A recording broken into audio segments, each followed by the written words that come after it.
जिसको मैं अपना शरीफ बाप समझती थी। मुझे नहीं पता था कि वो एक हवस का पुजारी निकलेगा। मेरे तो उस वक्त होश ही उड़ गए जब मेरे पिता ने मेरे सामने एक ऐसी शर्त रखी। हेलो दोस्तों, मेरा नाम रितिका है। मैं 21 साल की हो चुकी हूँ। मेरा रंग गोरा है और मैं दिखने में काफी खूबसूरत हूँ। मैंने अपने शरीर को पूरा फिट रखा हुआ है। मेरी बॉडी एकदम मस्त है। हमारे घर में पिताजी और मेरी एक छोटी बहन है। आज से 2 साल पहले मेरी माँ की मृत्यु हो गई थी, तो मेरे पिताजी अपने आप को बहुत ही अकेला फील करने लगे थे। पिताजी का अकेलापन मेरे से देखा नहीं जा रहा था, क्योंकि वो बहुत ही उदास रहने लगे थे। लेकिन वो मुझे बहुत ही प्यार करते थे। मैं पिताजी को खुश रखने के लिए हर कोशिश कर रही थी। कुछ समय बीता तो धीरे धीरे पिताजी के स्वभाव में थोड़ा बदलाव आना शुरू हुआ। अब पिताजी मेरे साथ एक दोस्त के जैसे रहने लगे थे। हम एक दूसरे से हर बात शेयर करने लगे थे। लेकिन पता नहीं क्यों पिताजी मुझे अजीब सी नजरों से देखते थे।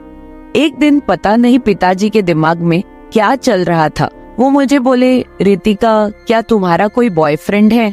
मैं एकदम से घबरा गई कि पिताजी कैसी बातें कर रहे हैं। लेकिन मैंने पिताजी को ना में जवाब दिया कि मेरा कोई भी बॉयफ्रेंड नहीं है। वो मुझे बोल रहे थे, रितिका, तुम मुझे बहुत खूबसूरत लगती हो, जैसे तुम्हारी माँ दिखती थी।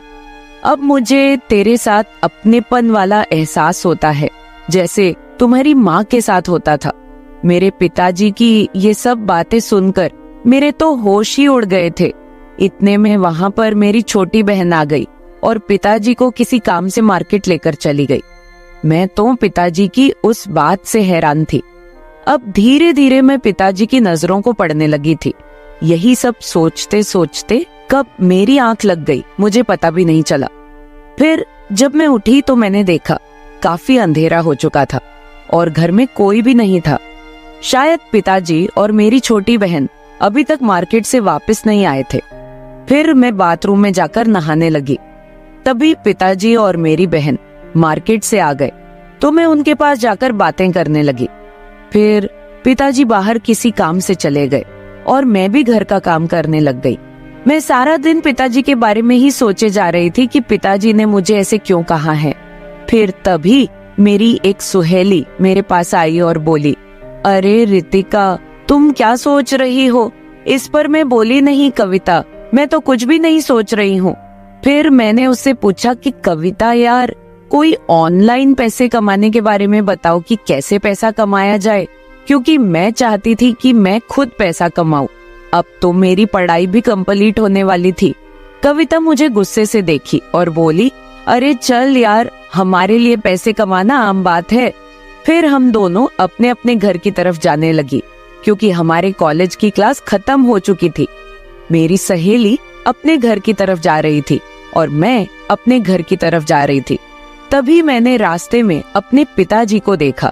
उनको देखकर मैं तो एकदम से चौंक गई।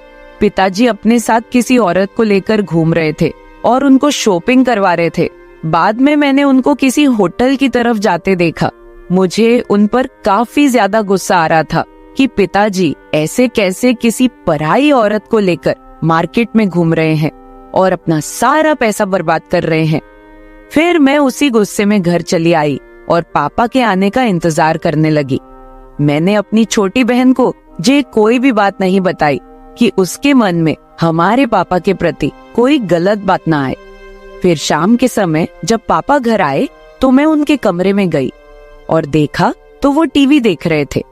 मैंने उनको पूछा, पापा, आप मार्केट में किस औरत के साथ घूम रहे थे? आपका ऐसे घूमना सही नहीं है, क्योंकि अभी कुछ समय पहले तो हमारी माँ की मृत्यु हुई है। लोग क्या सोचेंगे? पिताजी ने कहा। नहीं रितिका, मैं तो घूमूंगा, मुझे किसी की परवाह नहीं है। उसके साथ घूमने में मुझे काफी मजा आता है और मेरे लिए यही सही है। अब नहीं घूमूंगा तो कब घूमूंगा? वो मुझे गुस्से में बोल रहे थे। मैंने उनको बहुत बार समझाया कि आप ऐसा मत करो, लेकिन वह नहीं मान रहे थे। मेरे बहुत कोशिशों के बाद वह बोले, ठीक है, उसके साथ नहीं घूमूंगा, लेकिन मेरी भी एक शर्त है। अगर तुम पूरा करोगी तो मैं उसके साथ रहना भी छोड़ दूंगा। मैं बोली, हाँ बताइए क्या शर्त है आपकी? तो पिताजी तुरंत बोले, जैसे मेरे साथ वो घूमती है, आज से तुम मेरे साथ घूमोगी और मेरी जरूरतों को भी पूरा करोगी। मैंने उनको कहा नहीं, यह नहीं हो सकता, मैं भला क्यों ऐसे आपके साथ घूमने लगूं। तो इस पर पिताजी बोले, तो फिर ठीक है, मुझे मत समझाओ, मैं जो भी कर रहा हूँ तुम मुझे मत बोलो। फिर मैं बोली, चलो ठीक है, शाम को सोचकर बताती हूँ। इतना कहकर मैं उनके कमरे से अपने कमरे में चली आई और बैठकर सोचने लगी। अब मुझे पूरी तरह से समझ आ चुका था कि मेरे पिताजी मुझसे क्या चाहते हैं। मेरे पिताजी की कही हुई बातों को सोच सोच कर मेरी टेंशन बहुत ही ज्यादा बढ़ गई थी। मैंने आज तक यह सब एक्सपेक्ट भी नहीं किया था कि मेरे पिताजी भी ऐसा कुछ करने की सोच सकते हैं।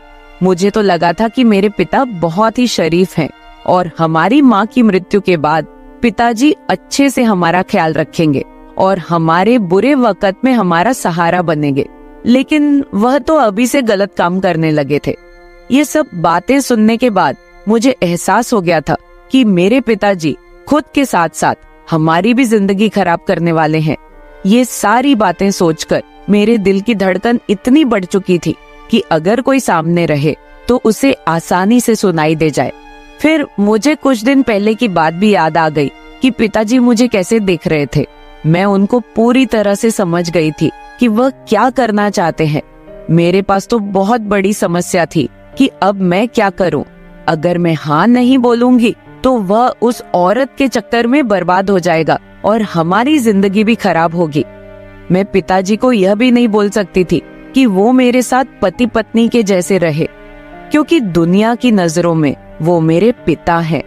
फिर मेरे दिमाग में अचानक ख्याल आया कि शायद यह बात घर में ही रहेगी, इससे मेरी छोटी बहन की जिंदगी भी बची रहेगी और मेरा पिता भी सुधर जाएगा।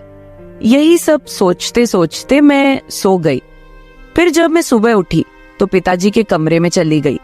शुरू में तो मैंने पिताजी को बहुत समझाया, लेकिन वो मेरी एक भी बात सुनने को राजी नहीं थे। फिर मैंने उनसे कहा, ठीक है पापा, मुझे आपकी शर्त मंजूर है, लेकिन चलो पहले हम शॉपिंग करेंगे। फिर मैंने पिताजी को कहा कि यह बात बाहर किसी को पता नहीं लगनी चाहिए और आप भी किसी के साथ आज के बाद दिखाई मत देना। वह बोले, ठीक है रितिका, आज के बाद तुम जैसा कहोगी मैं वैसा ही करूंगा। पिताजी की बातें सुनने के बाद मैं उनके पास गई, जिसके साथ मेरे पिताजी इधर उधर घूमते थे, और उन्हें अच्छे से समझा कर आई। फिर घर आकर मैं अपनी छोटी बहन के पास चली गई और नाश्ता बनाने लगी, क्योंकि आज रविवार था तो हमें कहीं नहीं जाना था। फिर मैं, मेरी छोटी बहन और पिताजी नाश्ता करने लगे और उसके बाद मैं और पिताजी शॉपिंग करने चले गए। मार्केट जाकर पिताजी ने मुझे कपड़े दिलवा दिए और अपने लिए भी कुछ कपड़े ले लिए। साथ ही मैंने अपनी छोटी बहन के लिए भी एक ड्रेस खरीद ली। फिर शॉपिंग करके हम एक रेस्टोरेंट में गए और वहां से खाना खाकर घर चले आए। फिर शाम होते ही मेरे पिताजी मुझसे कहने लगे, चलो अब अपनी शर्त पूरा करो। तो फिर मैं भी शर्त के मुताबिक अपना काम करने लगी और पिताजी के सारे कामों का ध्यान रखने लगी। उसी दिन के बाद से मैं पिताजी के साथ एकदम पति पत्नी की तरह रहने लगी। मैं पिताजी का एकदम पति की तरह ध्यान रखती थी और वह भी मेरा एकदम पत्नी की तरह ध्यान रखते थे। उसके बाद हमारी जिंदगी में जो होना था वह हो गया। अब मेरे पिताजी काफी खुश हैं और मैं भी हालातों के मुताबिक बदल गई हूँ और अपने आप को खुश रखने लगी हूँ। अब मेरे पिताजी बहुत ज्यादा सुधर गए हैं।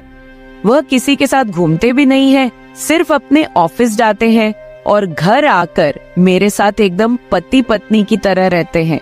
इस तरह से हम लोग खुशी खुशी अपनी जिंदगी बीता रहे हैं। आप सभी लोग मुझे गलत मत समझना, मुझे तो मजबूरी में ही अपने पिता की सारी बातें माननी पड़ी थी, लेकिन इसमें मेरा कोई भी घाटा नहीं था, क्योंकि अगर मैं पिताजी का ध्यान नहीं रखूंगी तो फिर कौन रखेगा।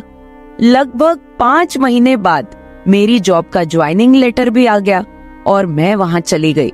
अब हमारा परिवार भी अच्छे से चलने लगा है। हमारे घर में सभी लोग बहुत खुश हैं। अगर मैंने उस दिन अपने पिताजी को नहीं समझाया होता तो वह आज पता नहीं पिताजी कहां कहां अपने गलत संबंधों को अंजाम दे रहे होते और खुद के साथ साथ मेरी और मेरी छोटी बहन की जिंदगी खराब कर देते। इस तरह से मैं और मेरे पिताजी ने एकदम पति पत्नी की तरह रहकर हमारे घर को बचा लिया। और आगे तो आप समझ ही सकते हैं, वो तो आप सब जानते ही हो। तो मेरे प्यारे दोस्तों, अगर आप लोगों को मेरी ये वीडियो पसंद आई हो तो चैनल को सब्सक्राइब जरूर कर ले।